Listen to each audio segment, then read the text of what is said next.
আসছিস? আমজনতা তারেক ভাইকে এক মেয়ে হঠাৎ করে সাংবাদিকদের সামনে বলল দালাল, তিনি বাড়িতে বসে আছে, থাকে না কেন, এখানে কান্নাকাটি করে কেন? ভিডিওটা শুনেন, একটু দেখেন কি বলে। তুই আমজনতা কেন? তুই থাকবি আম্বা কেন? তুই এখানে কেন আসছিস? তাহলে দাবি রিক্সালার না, আমি তো নিবন্ধনের জন্য আমিও দাবি করতে পারি। উনি কিন্তু সিস্টেম একটা দালাল, মহামারী একটা দালাল, সারা বিশ্ব ওনারা দালাল হিসেবে ছিল। আজকে যদি ওরা রাজপথে না দাঁড়াতো আমরা এদের স্বাধীন করতে পারতাম না। উনিও তো রাজপথে ছিলেন। হ্যাঁ উনি ছিল, কিন্তু উনি দালালি করে করে ওনার সাথে আমরাও ছিলাম। উনাকে আমি ফার্স্টে ভালো জানতাম। কিসের দালালি করছে একটু বলবেন? উনি হচ্ছে এক কথা কি বলবো এখন আসলে, নাম্বার ওয়ান দালাল। এটা হচ্ছে তোমার সাথে কি দালালি করছে? কি দালালি এটা বলো, বলি বলো, তোমার সাথে কি দালালি করছে? তাকে সাংবাদিক বারবার প্রশ্ন করছে সে কি দালালি করছে, কার দালালি করছে। এই দালাল মেয়ে নিজেই ভুলে গেছে যে আসলে সে নিজে দালাল, যার জন্য তারেক রহমানকে দালাল বলতে এসে নিজেই সাংবাদিকদের সামনে লজ্জা পেয়েছে। আরে দালালির তো একটা লিমিট আছে। এই মেয়েটি হয় আপনার এনসিপির লোক, আর না হয় গুপ্ত জামাতের লোক।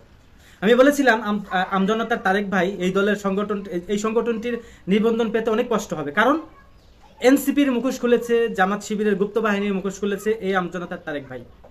প্রকাশ্যে সংবাদ সম্মেলন করে করে এদের প্রত্যেকটা কথা জবাব দিয়েছে। তাই এর নিবন্ধন এত সোজা, এত তাড়াতাড়ি পাবে? নির্বাচন কমিশনে গিয়ে দেখেন এনসিপি, জামাত শিবির ওরা গিয়ে কিভাবে তদবির করছে যাতে ওরে নিবন্ধন না দেয়। অথচ দেখেন এই এনসিপির চাইতে অনেক এগিয়ে আছে, অনেক জনপ্রিয়, মাঠে ছিল, রাজপথে ছিল, এনসিপির চাইতে বেশি। মনে পড়ে আপনাদের? আজকে এরা বৈষম্য বিরোধী আন্দোলনের নামে যে 5ই আগস্ট ঘটালো, আমিও রাজপথে ছিলাম, কিন্তু এই বৈষম্য তো এরা আবার নতুন করে তৈরি করছে।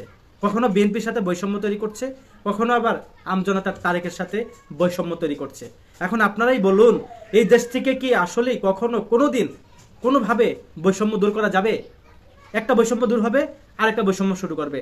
যারা বৈষম্যের কথা বলবে তারাই বৈষম্য সৃষ্টি করবে। তাহলে এই দেশের মানুষের চরিত্র কবে ভালো হবে?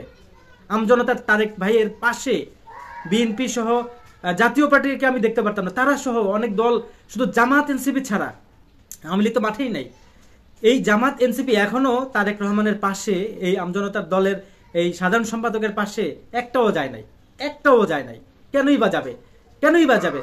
যদি আমজনতার তারেক নিবন্ধন ফিরে পায়, সংসদে সে যদি যায়, সেখানে গিয়ে ওদের ভণ্ডামির মুখোশ সেখানেও খুলবে। সেই ভয়ে এনসিপি এবং এই জামাত শিবিরের গুপ্ত বাহিনীগুলোর পাতলা পায়খানা হয়ে গেছে।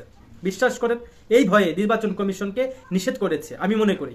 তাহলে নির্বাচন কমিশন, আপনি কি আপনার বাপদাদার পকেটের টাকা দিয়ে ওই চেয়ারে বসছেন? আপনারা তো সেই আগের আমলের, সেই আওয়ামী লীগের আমলের এই নির্বাচন কমিশন, তাই না? আপনাদেরকে ছাঁটাই করা তো আগে উচিত ছিল। বড় দল বিএনপির প্রত্যেকটা সংগঠনের, এমনকি হিরো আলমের মতো একটা লোক গিয়ে এই তারেক ভাইকে গিয়ে সাপোর্ট দিয়েছে, সেখানে সত্য কথা বলছে।